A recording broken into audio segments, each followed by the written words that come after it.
বিশিষ্ট সাহিত্যিক ও কবি সুনীল গঙ্গোপাধ্যায়ের লেখা একটি বিখ্যাত কবিতা আজ আমি পাঠ করে শোনাব। কবিতা নদীর ধারে নির্জন গাছতলায়। শুরু করছি। ফুলের বাগানে গভীর রাতে লুকিয়ে বসে আছে একটা চোর।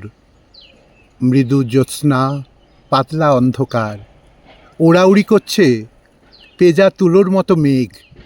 হঠাৎ দু একটা পাখিও ডেকে ওঠে। নিশীথ কুসুমের তীব্র গন্ধ কেমন আবেশময়।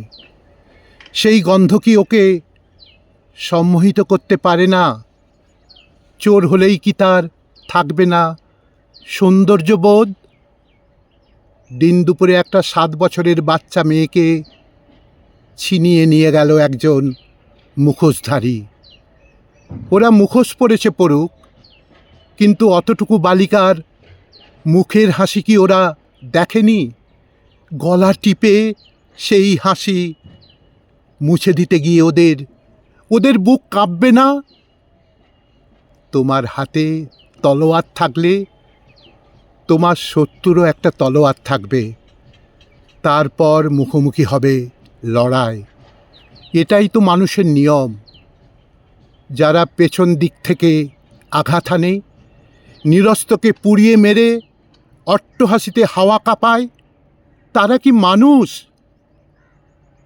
জনসংখ্যা যত বাড়ছে ততই মানুষের সংখ্যা কমে যাচ্ছে।